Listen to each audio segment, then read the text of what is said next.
I'm gonna see if I can pull some of this out. I'm not expecting perfection, but just get it as good as I can with what I've got here. I haven't decided what I want to do with this quarter just yet. You can see there's Bondo here. I don't know if you'll be able to see it. I haven't seen it, I've only felt it with my hand. Yeah. It's definitely replaced at some point and not super well. That's okay though.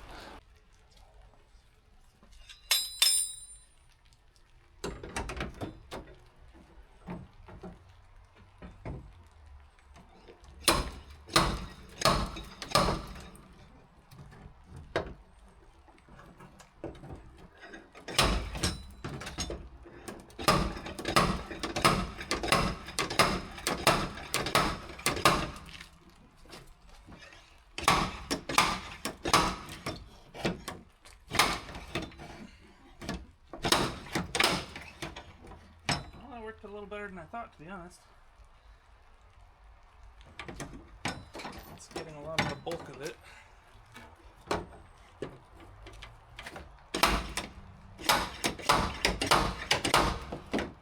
Still gnarly, but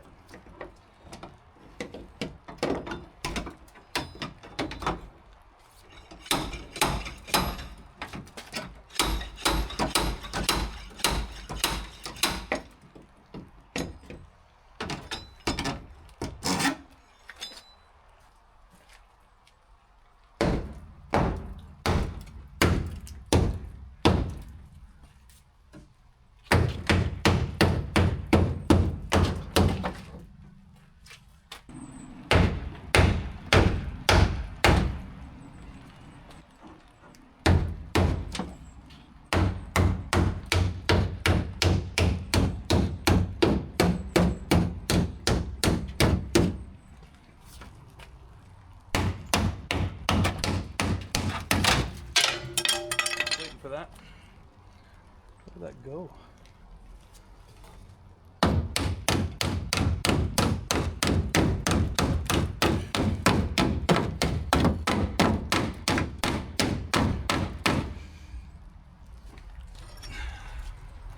A lot of dirt coming down.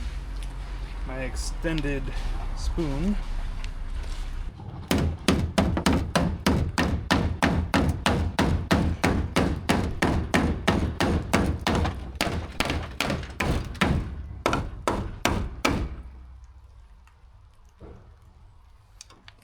Might need to switch, or not switch, but we're gonna have to implement a chisel to get into the tighter spots, but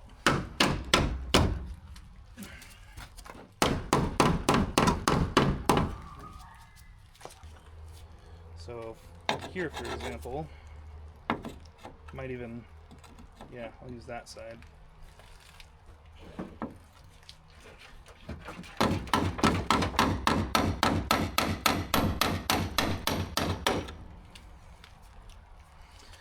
Bad one.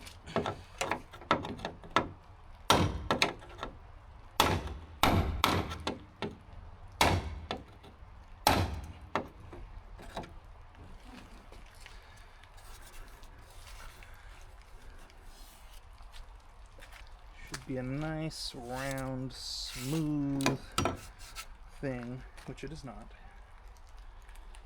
And the body line should come up to here smoothly and then dip in. So at some point I will basically be kind of re-implementing that body line, but gotta start by getting all this out as far as I can. And actually,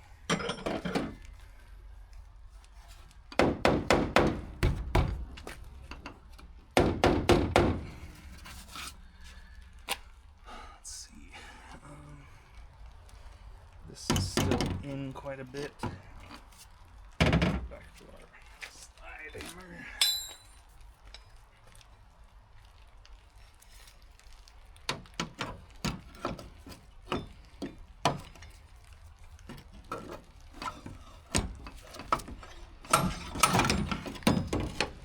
Need a better way to secure it.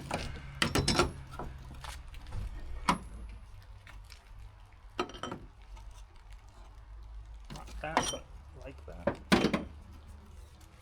Just doesn't want to stay in place very well, but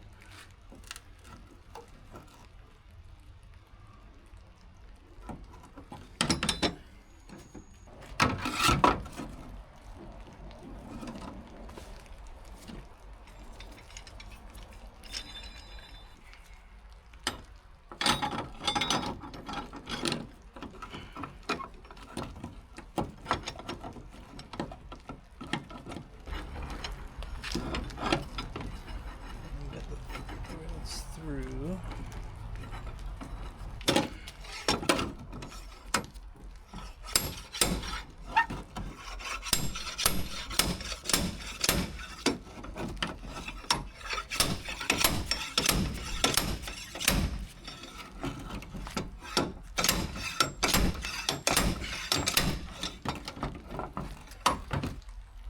That's part of it. I'll have to push that bit back in, but just trying to get this stuff out kind of where it belongs. I think I'm actually gonna take the other taillight out just because it'll be helpful to see what that inner structure looks like.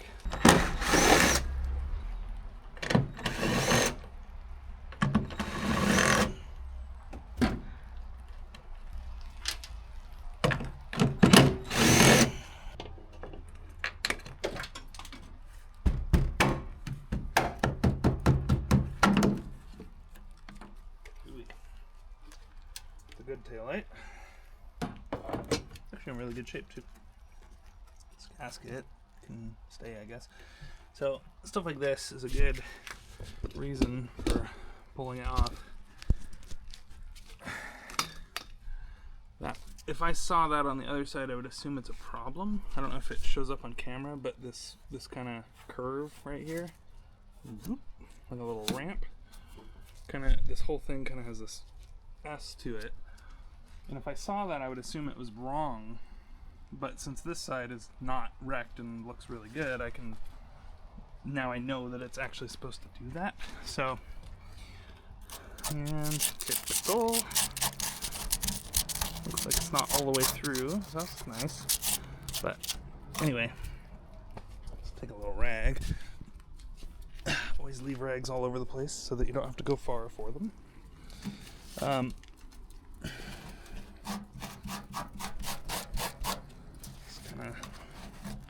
Get this cleaned up so I can see what's supposed to be there and what's not supposed to be there. We're going to get rid of this gasket. Saved. So the other issue with this whole concept of saving this car, it's not that the work can't be done. Obviously it can, and even the parts can be attained, and they can even be obtained the legally cleanest way of buying everything brand new. Like, all of that is possible, but the issue is if you do that to make this car a complete car, now you're 20 grand into a salvage title version of a car that you can go buy for 5 to 10 grand. So now I realize a lot of you are going to say, where are you finding $5,000 GTS Corollas? Well, it's not very often. I'm just saying, sometimes they pop up and then you go, why did I spend $5,000 on this thing? Not that I have, but I might by the end of it, just to get it close to being a pleasant car. And it's just little stuff like this trunk seal. I mean, I can fix this stuff. That's not a concern. I have a sheet of metal that'll fix a lot of the rust on the car. But then you got to go find all the little piddly trinkets, and that stuff is what gets so expensive. It's like, you can still get this trunk seal, supposedly. And oh, it's only $60. Nice. Well, if that's the only thing you need for your car, then that's great. But if every inch of the car is $60, now you're at like $20,000 just to make the car a shitty old Toyota, you know? Anyway, back to work on this.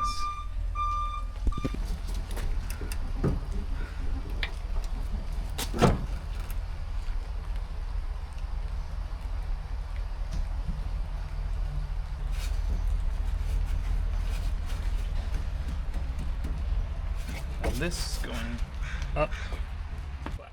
So I think what actually needs to happen at this point, the next thing I need to do is take this guy off and actually hit down on there.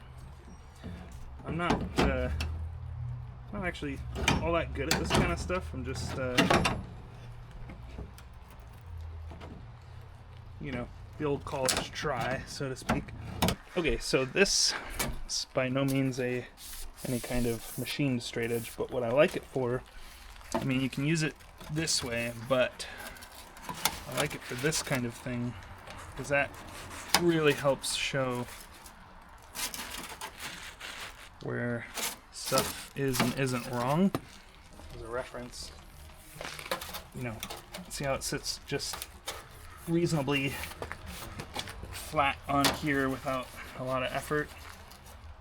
The contour is easy to match with the ruler. So this side's nice and straight as it should be, and then this side is not anywhere.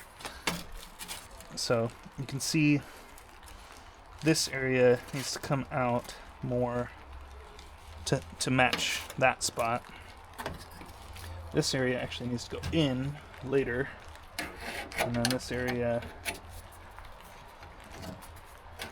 well, I need to get the screw out, but this area is, well, just from eyeballing, it's kind of out this way, so it needs to straighten, and then this probably needs to go back further, but this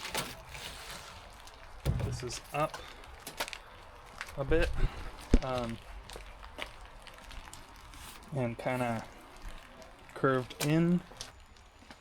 The other thing that kind of makes me sad is I'm a huge fan of just OE paint that's a little old, so it's sad that I'm going to have to do welding and all these things that's going to mess up the paint. I mean, it's messed up, but like stuff that's going to make it so I have to repaint stuff is always a bummer to me. My only exception was my hatch because it was blue and I hate that blue. But this red, I wish I could do all the patchwork without messing up the paint any worse.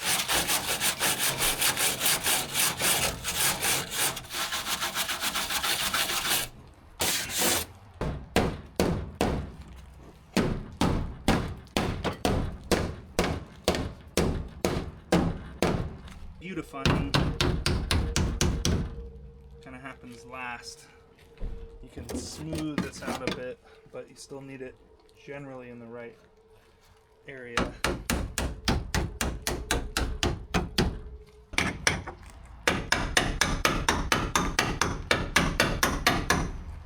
So in this factory service manual, which is for the 84 SR5, lucky me, so if I can find these points, that will tell me if the frame is straight. I was hoping they'd have side-to-side measurements.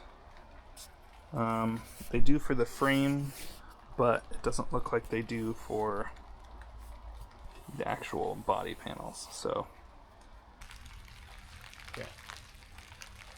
This is the one I can only feel and I can't see. I'm gonna hold that the best I can in the spot that it ought to be. Okay. And I'm gonna pull this down to where it should be and try to mark it with a pencil.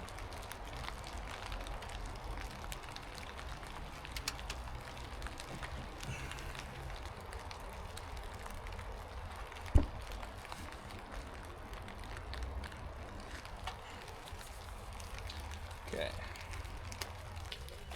Basically, this length is the length that one should be, and that length is even.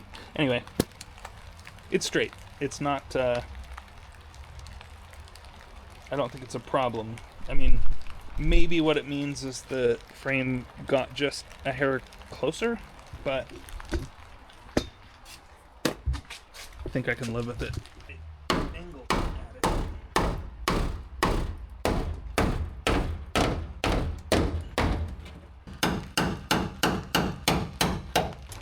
On the seam as best we can.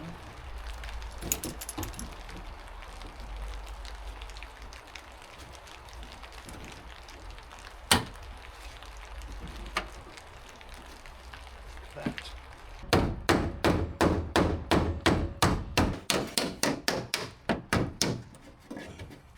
Notice there's this little groove right here. That matters. That'll tell us.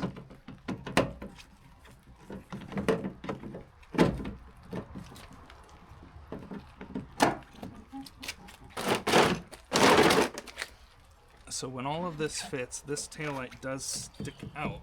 So that is good to know, because I probably would have assumed it shouldn't. So it looks like what's more critical is the top.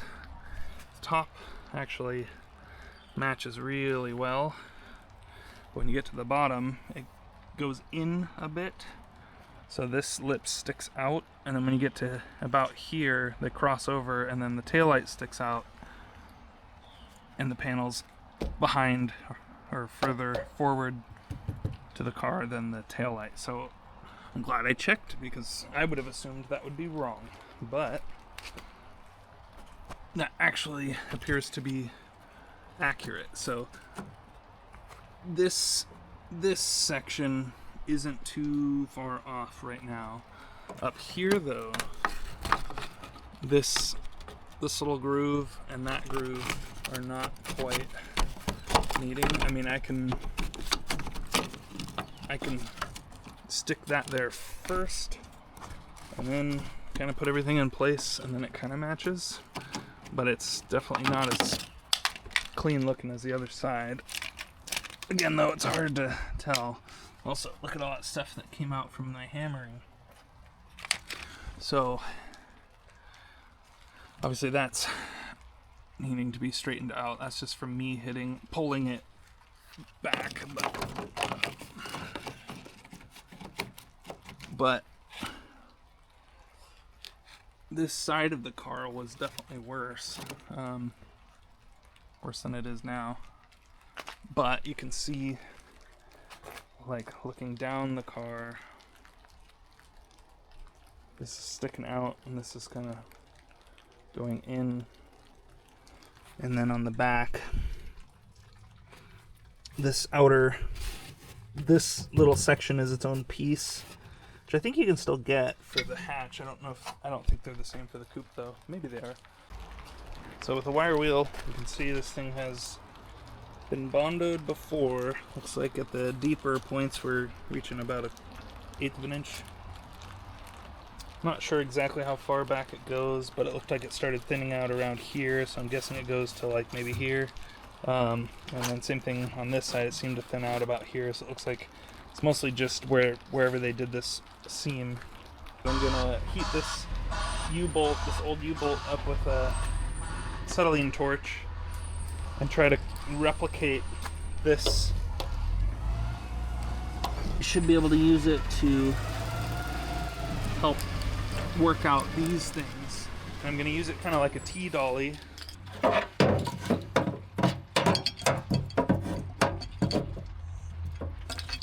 So like there. So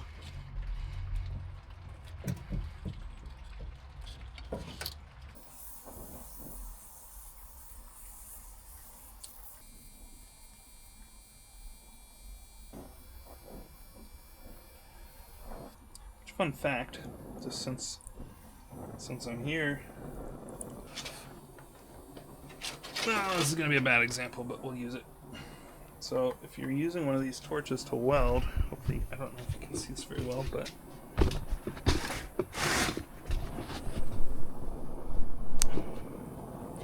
basically what you're trying to do is get into the tip of the flame there, which you probably can't see on this camera, but gonna get right in there, form a little puddle.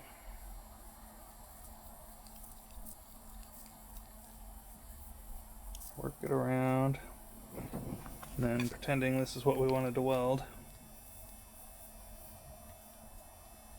Get the bigger one hot first, and kind of push the puddle into our other piece. hard to do, especially right now. Not a very steady hand, and these torches are really big.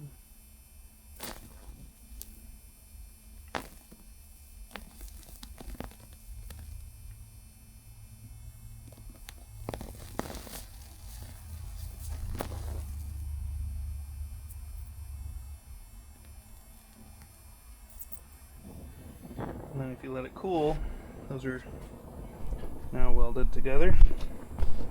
Not that we want them to be, but pull it off before it actually cools. Okay, so back to this.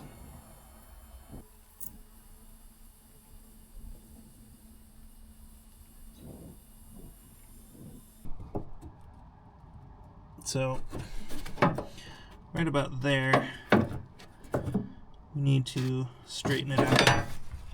Okay, so I've welded on a hammering point. You know, it's not perfect, but this more or less sits along the body line, which is what we need it to do.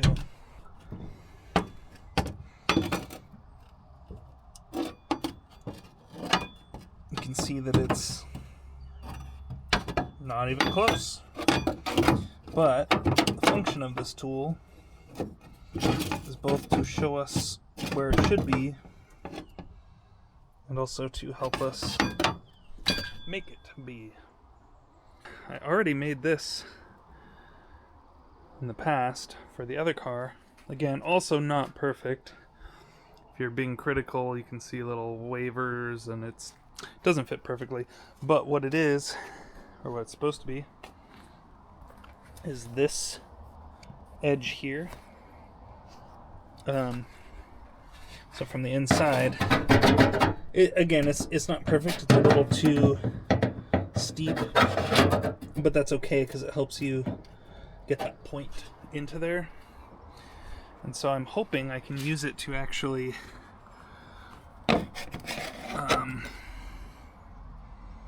maybe help put this guy back in, as well as maybe help straighten some of these pieces out. Aha! Yes, the hood latch that was frozen solid. I don't know that it's salvageable just the same, because it had so much corrosion that I broke the tabs off just trying to get it to unlatch, until the point that I basically had to drill out one of the rivets to get it to separate a little bit. But just the same, this is another example of, you know, getting a used one off a car would be fine if that were allowed, but I don't know how much they're going to pay attention to this stuff, so there's a little more motivation to see what can be done about the original stuff. It would be kind of fun to see how salvageable this stuff ends up being. See, I mean, this works now, which it did not before it was frozen. So that's a good start, right?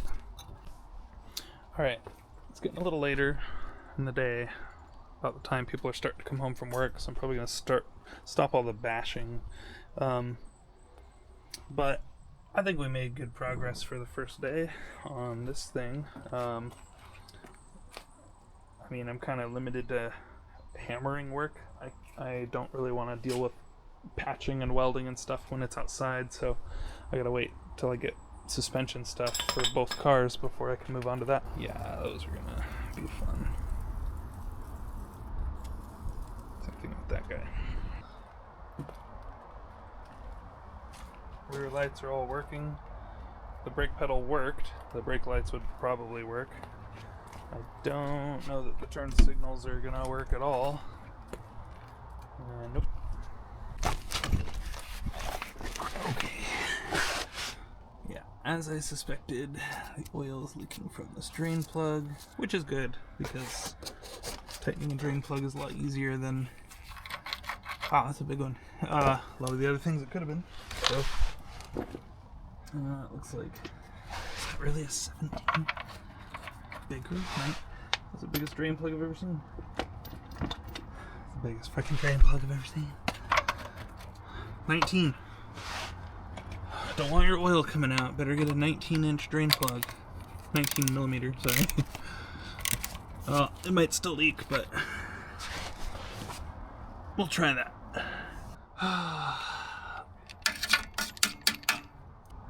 This section of the frame rail is pretty rusty.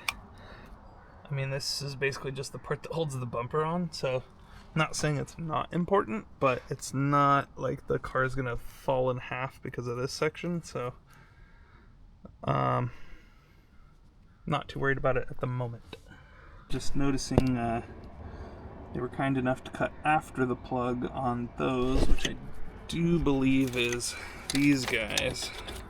I did take these out of that tercel, and I noticed this cutout looks the same on the tercel, and so I suspect, I know the pigtail's different, but the light itself I think probably will fit.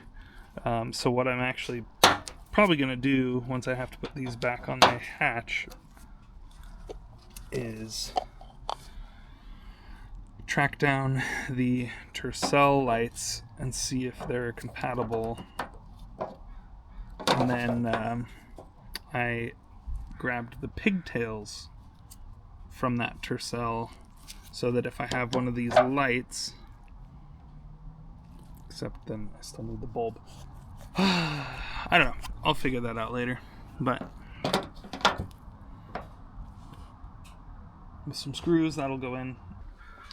After I paid the price of $250 for this bag of stuff from Pick and Pull, after dealing with that, I did grab these relays so that I had the connectors and can use them for whatever I need. But anyway, after dealing with how expensive all this stuff was from them, I figured it would be probably cheaper to just, actually I know it's a lot cheaper to just make all my own stuff. So I can buy both ends of the connector and make it myself, and that'll be that. And in the event that somebody needs these, which are the side that the motor has, not the car side, I have them.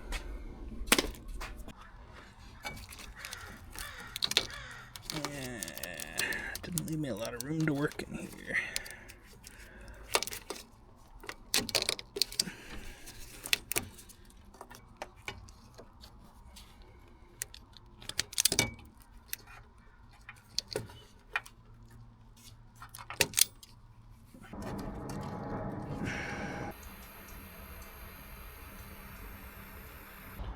If anyone's wondering, I'm just using what they had at O'Reilly's that were weatherproofed connectors. The weatherproof ones have glue and heat shrink casing. The other style that's together, I don't actually know if this heat shrink is going to shrink down enough, but we'll try it. Need to get like 4-to-1 heat shrink.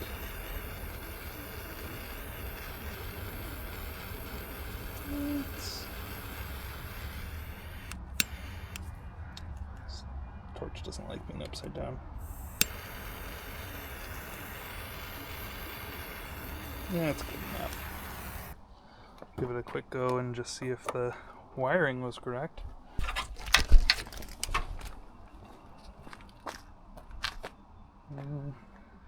So far it looks like it's not. Okay, so I've been working on the headlights for a while now, and I suspect what's going on is this is the hazard switch, and this is a lot of the grounds, and I suspect that the corrosion in here is keeping the headlight system from grounding. I plugged in my other car's retractor relay and I wired up those headlights, and the headlights have power all the time and the connectors have power, so it's a ground issue for the headlights. And then also for the retractor relay, If I take this test light that grounds on one end, and then if I attach it to the middle white one there, that's I believe the down, then the motors go down, and if I touch it there, they go up. So everything is working except, from what I can tell, the ground. And then with the turn signals, I put my flasher in from my other car, and it worked on and off. So it would work, and then it would stop working, then it would work, and then it would stop working. Anyway, all of that seems to trace back to this little mess here. And then also, while I'm in here, all of this cruise stuff is gonna go. So I'll probably unbolt this, and rather than cut the wires, I'll try to depin them the right way. But yeah, that's where we're at with this. Figured I'd try to show you. So I took these two screws out. This is for the turn signals and also the high beams. There's a little ball and two screws. The ball's under here. And then there's a spring in there. And then this should pull out. There's also the horn stuff. Let's see if I can get this out with this in my hand. I might not be able to, but so slide it forward, I guess. There we go. So that's pretty corroded. And I'm not exactly sure how they do this, so I don't know if that's part of the grounding. Probably not, because that looks like plastic. But it operates a button, and then it obviously turns this guy. So let's see if we can pull this up. I haven't looked at how to do that yet.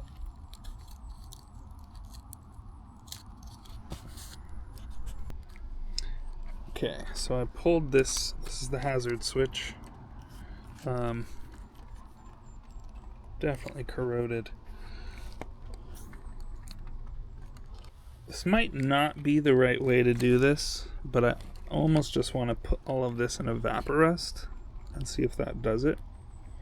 I mean, again, I could see someone saying, oh, that's definitely not wrong, or definitely not right, but part of the reason why I want to do it is A, it's corroded, and B, I feel like if I take all of this apart, I might just mess it up for good, whereas the evaporust might actually save it.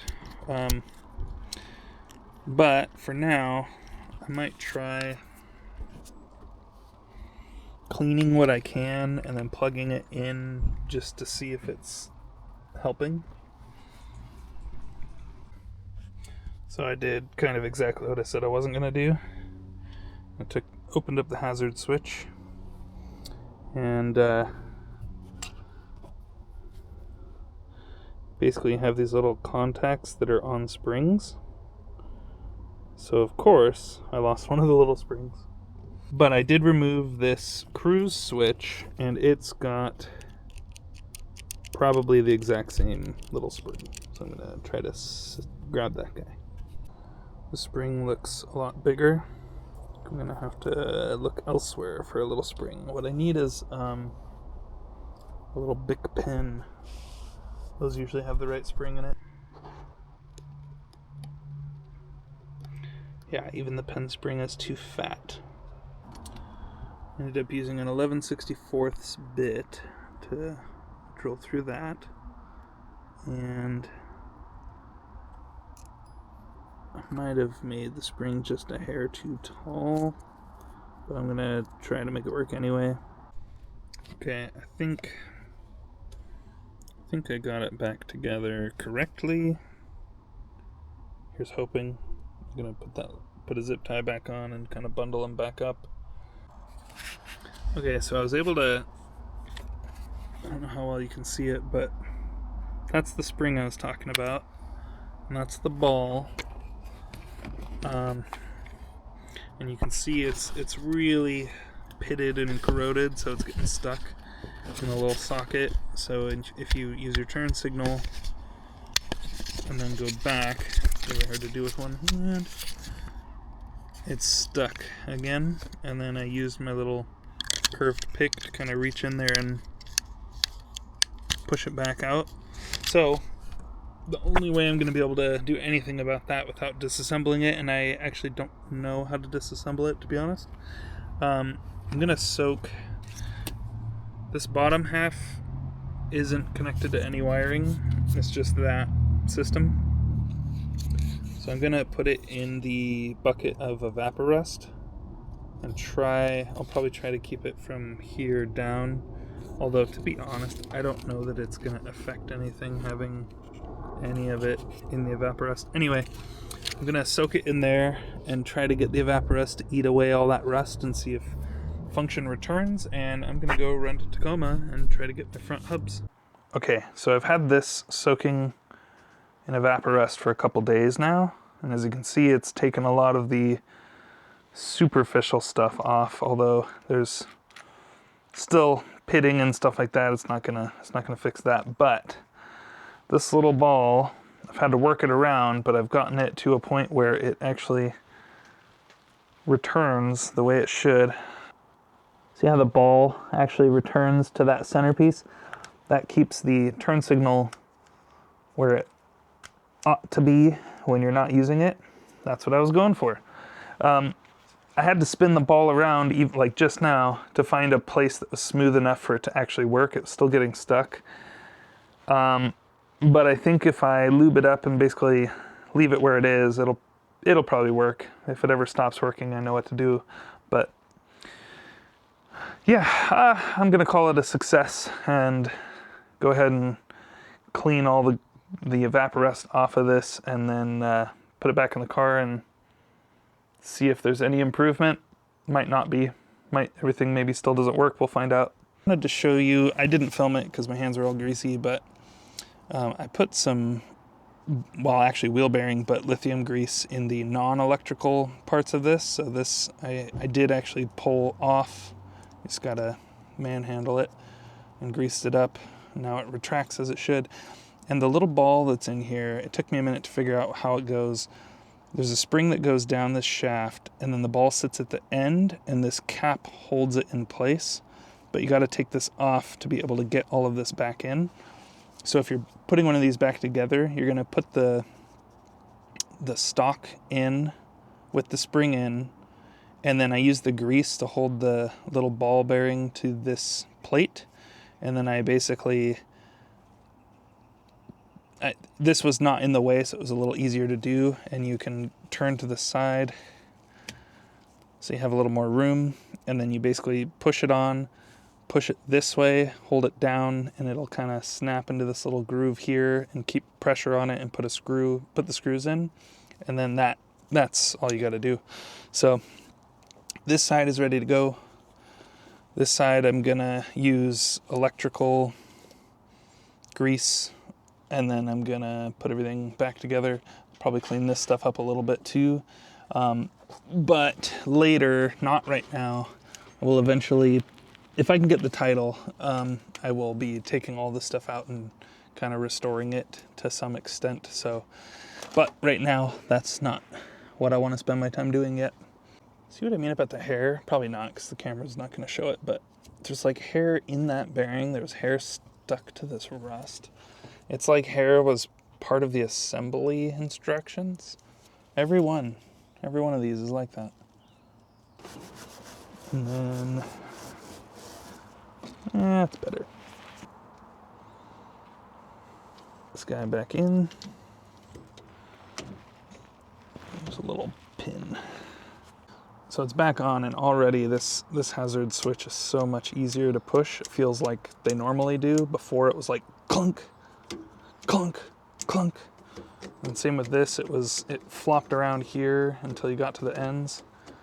And this all of that feels real nice now, so cool. Clicks a couple times, then it goes off. So Not sure.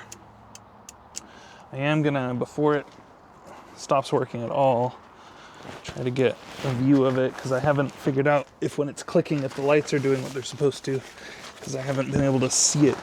So I'm gonna set you here.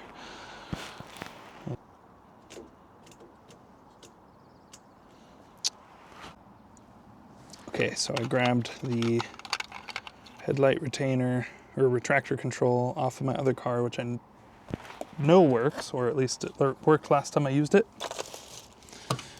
And then grabbed the flasher that I have on that car. So I'm going to try those two things and see if that makes a difference. I can't remember what this is out of, but it might have been out of a silica I found in a yard. Hey, look at that. It's clicking. Oh. Okay, so it's just a flasher problem. So the flasher I had is no good, I guess.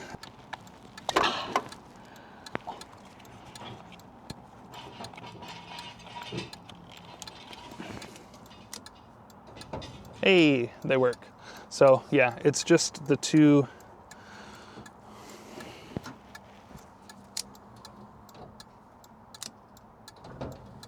Okay, good news. So it's not any harness issues, it's just the control relay and the flasher I had were bad. So now that means the only thing I have left to worry about on the lighting side of stuff is tracking down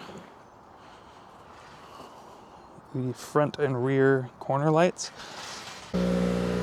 So for this guy, I pulled it out earlier, and it's basically just a few transistors.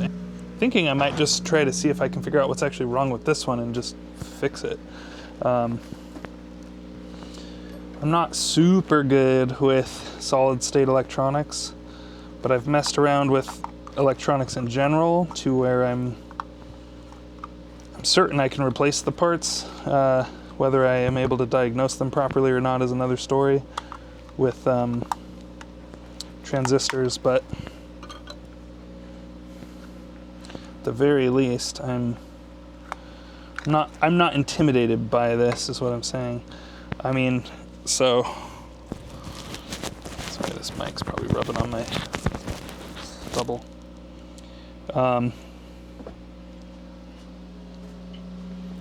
This whole retractor control relay, there's a couple capacitors, no biggie there.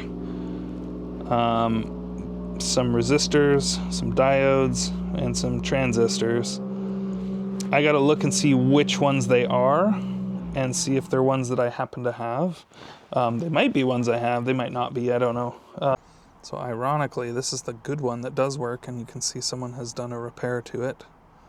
Okay, I'm gonna see if I can try to show this with less hands than I need, but there we go. Okay, so see there's a little diode symbol and 0.5 volt, and if I flip the leads around, you get nothing. So that's what a diode should do. Flip them around. There we go. Okay.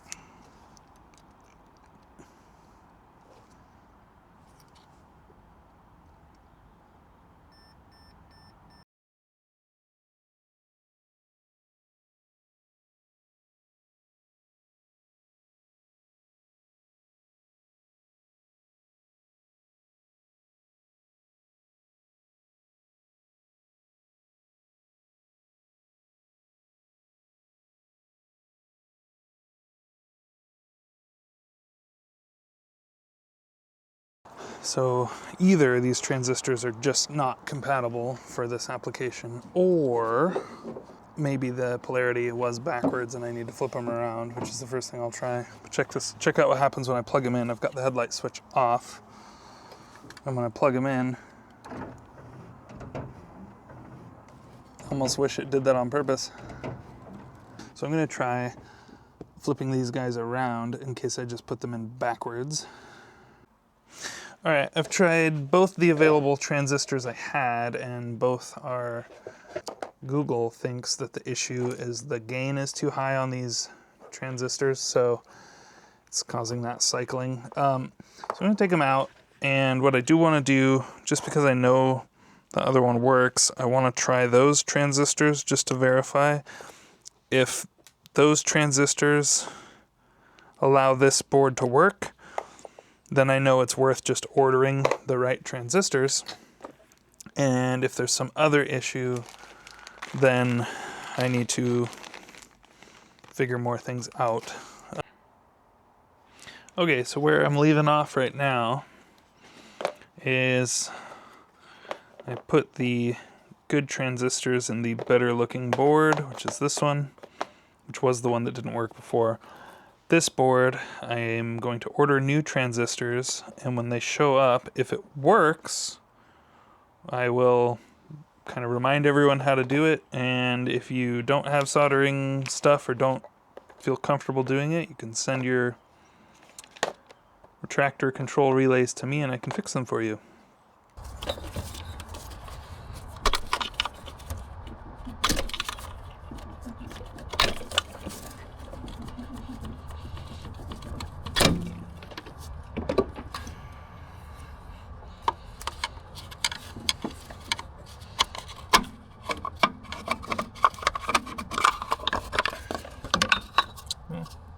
Don't know what the point of that is. Oh, the screwdriver sucks.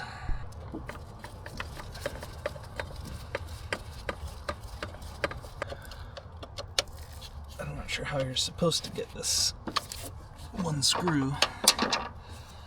It's like barely room for the handle. Of other creative tools, we got this guy. Don't even remember why I made it. Will it fit? Almost. That might work. Okay, this also doesn't fit. This 4AC distributor cap is starting to hurt my feelings a little bit. Okay. It is a hex head, so I still haven't found a wrench that'll fit in there, but there's hope. So, not a lot of room to get something in there. This isn't really what I thought would defeat me on this car, is the distributor cap. Okay, I found one. When I bought these angled box end wrenches, I never thought the first one I was going to use was the 8, but here we are.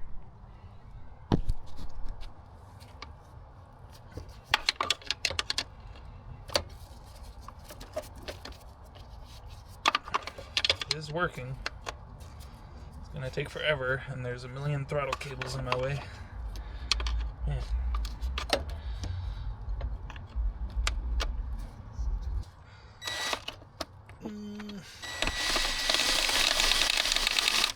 Oh, this is horrible.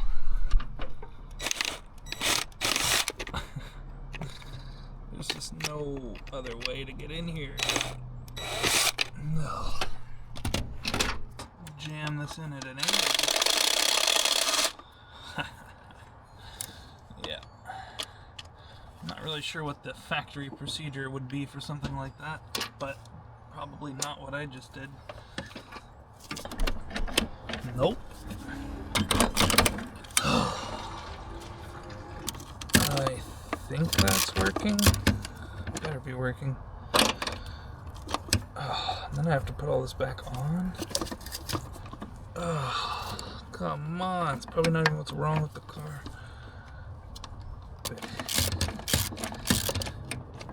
Oh, these are supposed to be economy cars. If I was a shop, I'd charge a lot of money to do this job. Okay. I mean, it doesn't look as bad as I thought, which is kind of not a good thing, because I was hoping that was going to be the extent of my spark issue. Although, actually, that looks pretty bad, so that could cause some problems. Yeah, that could cause some problems. I'll clean that up. Try to put away all the tools we used. 1, 2, 3, 4,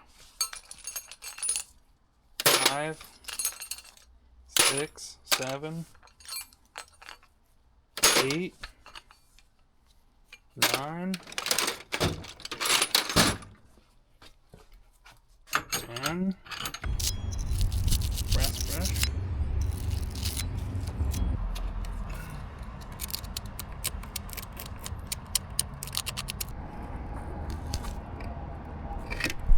Piece of 220 taped to the end of an extension.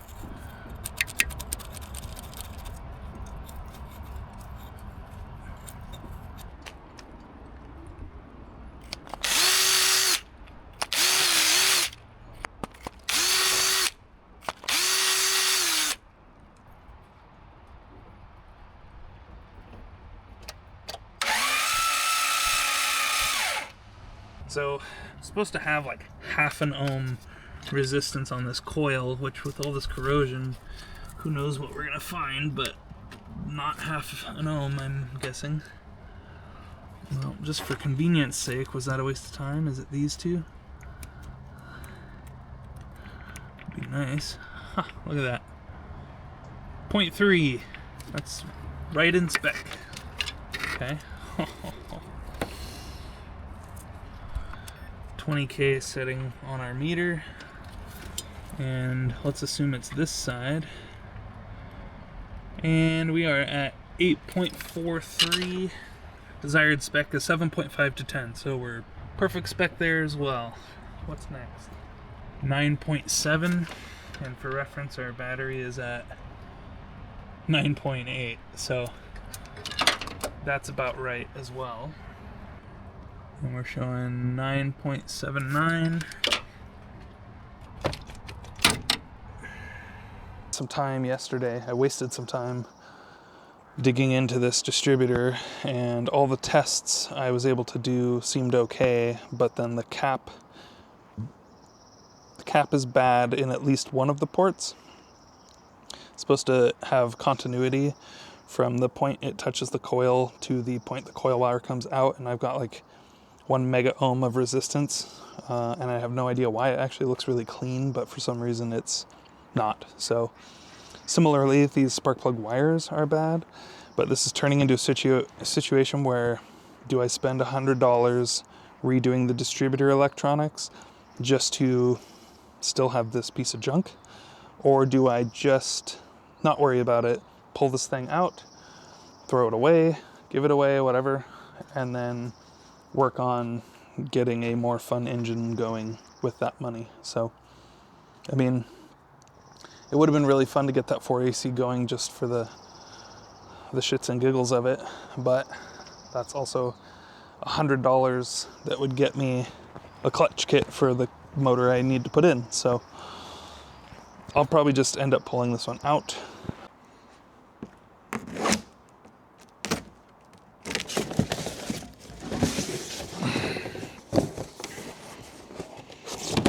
Hey, I think it's okay.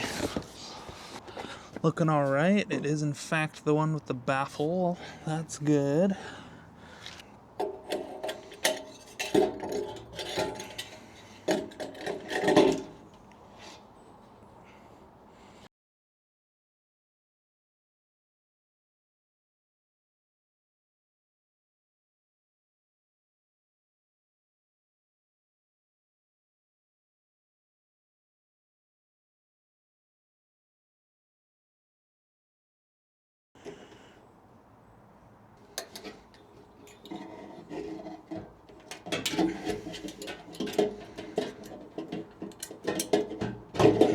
There we go. Just lost the bolt because I'm a dipshit, so that's why they gave me an extra. Where did it go? There it is. And for any of you who need the bracket, that's the part number. I want to show you guys something else. So this socket that was exposed to the elements is super corroded. I cleaned it the best I could, but it's still not good. I have two bulbs here. This is out of my hatch, and this is out of the coupe. The one in the coupe doesn't work.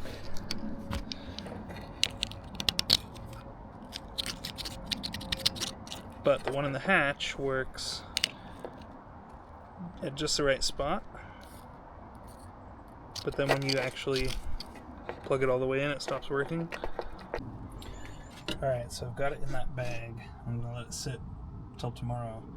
And I got the bag kind of propped up so it won't fall over because it's not totally sealed. A great place to put it.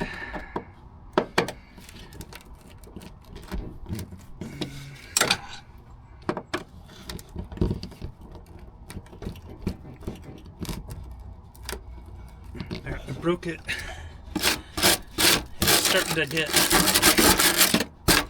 It's starting to round, trying to take it off, so I went a little bit on the tighten direction and that broke a loose. So there you go. The fuel that was in there definitely turned into varnish, but probably could have been cleaned and saved and gone to someone's SR5 if they hadn't poked holes in it. And technically you probably still could. You could probably patch it with epoxy, but maybe we'll do that.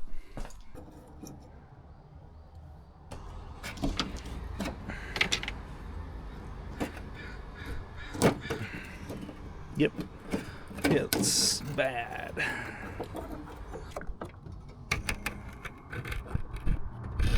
Looks like in there. Okay, so this is the trunk latch, which has been in the evaporust, and as you can see, things move again. So, miraculous stuff. This may go better than we think, or it may go exactly as awful as we think. But I'm just going to see kind of where we're at with these guys, if there's any hope of them coming off cleanly. I think I'm better off trying to kind of shock it. Nope. It's just stretching my wrench. I'm trying to just stick to basic little tacks so they're easy to get off. But I don't want them to be that easy to get off.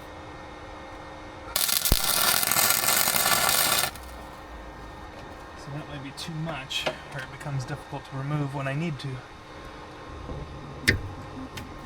Or it just continues to not help.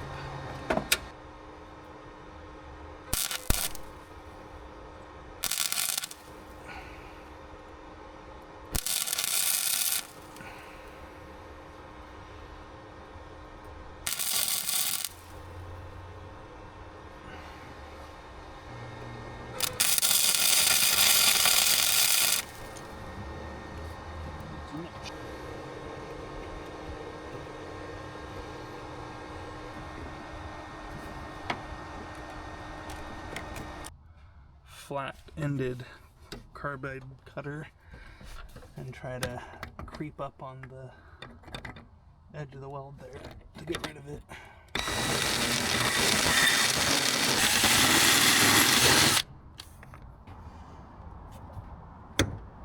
There we go.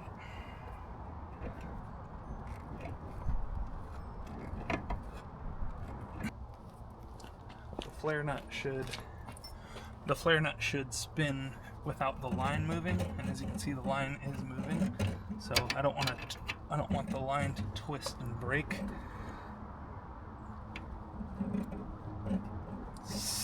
Which it's kind of looking like it might do. Yep, that's exactly what just happened. So yeah, this line just broke.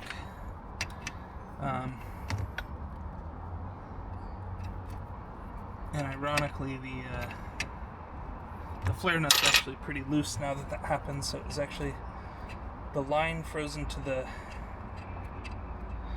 the line was more frozen to the flare nut than the flare nut was frozen to the master cylinder. And if we can extract this and save this crusty old nut, I realize how stupid this all sounds. We might be able to actually re-flare this if we so choose. As stupid as that is, I totally understand it. Into the evaporust this goes, now that it's on its own. Alright, well, the daylight is leaving me, and I gotta go see some of my friends in a band called Crab over at the Mirkwood. So I'm gonna pack up. Well, for like the 10th day in a row, it's just constant rain, constant drizzle. So after the evaporust soak, a good bulb, just sitting in normally, works fine. So here is the flare nut that came out of that other master where the line broke. Just trying to clear it basically so that I can remove as much as I can and pull the tube out and try to save this piece, but I might have to drill more, I'm not sure. Okay, so I started with the 8th, I worked up to the 11/64s, and now I've got the 3/16ths, and when I went to go in, it dug in and pulled the pipe out. So that's exactly what we wanted to do. You can see it didn't even get all of it out, or it rusted. I don't know. Might need to be trimmed to get this to fit, because it's the end that twisted probably flared out. Yeah, it did. So we're gonna trim that. So I took just like a 1/4 inch off, maybe a little more than a 1/4 inch, just to get a clean end here. And again, I mean, this line is essentially garbage, but we're gonna see what we can do to make use of it for now. And this spot needs to go up if we can.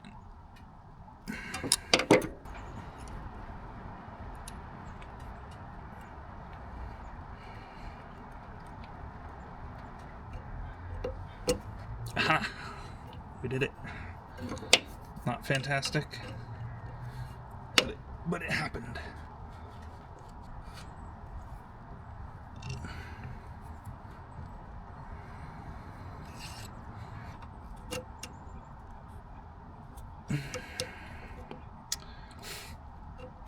It's a little freaky, but it does appear to be working.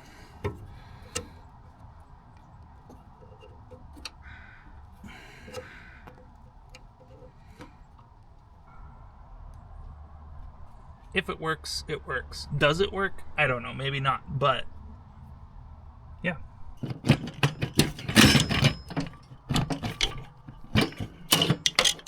Okay.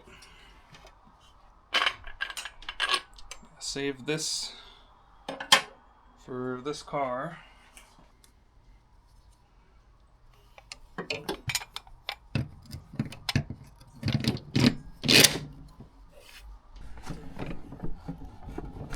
Doesn't fit. Yes, it does. Okay, spared you the heroics of trying to lean and bend and get in here, but I got the everything hooked back up. Okay, 1, 2. For this one, there's that cruise control computer back there, which I also want to get rid of. So I'm actually just gonna pull the steering column down and get it kind of out of my way so I can get to both of those.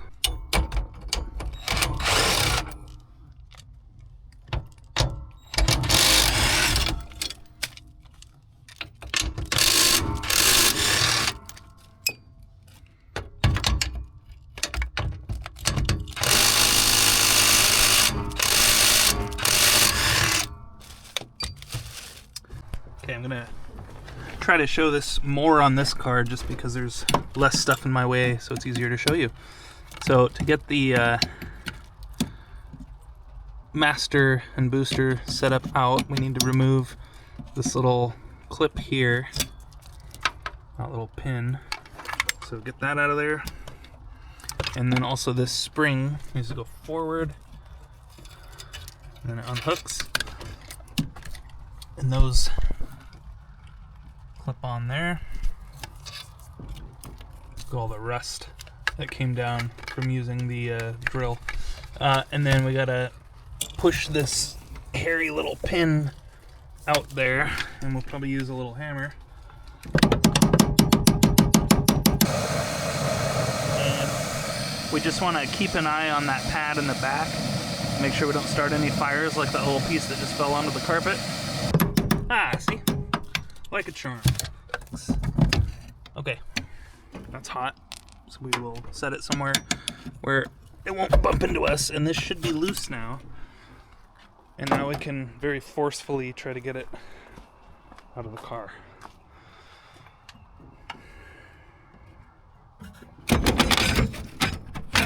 That was a lot easier than I thought. I thought that was going to be more work. And that plate actually looks not too bad. So, we've got the same issue with these lines kind of being in the way. So but I'm not going to try to take them off either, because you saw how much work that can turn into. So we just want to try to figure out a way, even if we have to cut those studs off, that's fine, because that booster is absolutely garbage and not worth saving. So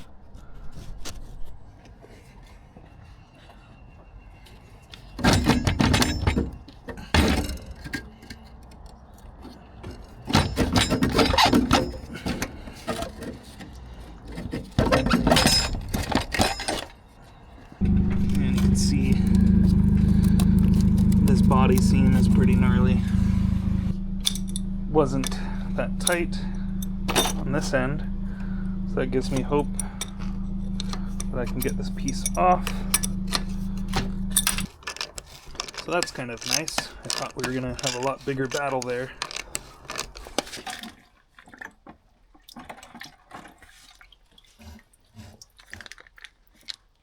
So I do this with a lot of little parts, just to make my life a little easier. This bag in particular was leaking, so I put it in this little tray and then just set it on top of the bucket. Okay, so I pulled it out, got it to where I could put the wrench on, stuck it back where it belongs, so that I have a little something holding it in place, and then it cracked. Not that easy, but almost that easy. So now I'm just gonna work it off. I'm at the point where, like everything else I start, I'm halfway through and now I have to wait. So instead of putting this on, I gotta wait because in like 5 days my clutch pieces are coming in. I'm gonna take these guys off and put them back on the hatch where they belong so that I can hook the brakes up on the hatch and that's over with. And then I will put some combination of those guys onto that car.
Alright, this is our stock SR5 spring stance.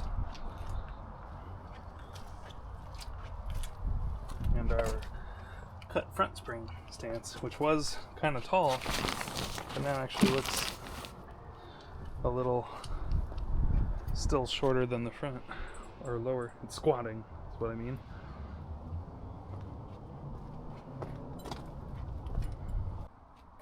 It's getting dark, and this isn't all that interesting after like 30 seconds, but basically I'm cleaning up in here as much as I can. I wire wheeled it, get all the flakes out. Now I'm simple greening to get all the grease out. And when I'm done with that, probably just going to keep it simple and use like a rust treatment kind of thing here and prime it and that kind of stuff.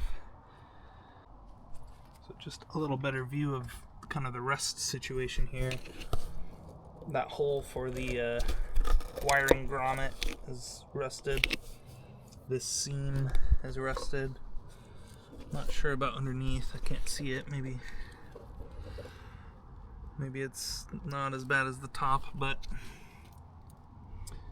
the brake area is fine. The clutch area looks to be the part that leaked the most. And then down there it's pretty bad, but that's okay. Alright, so this is going to be the navel jelly.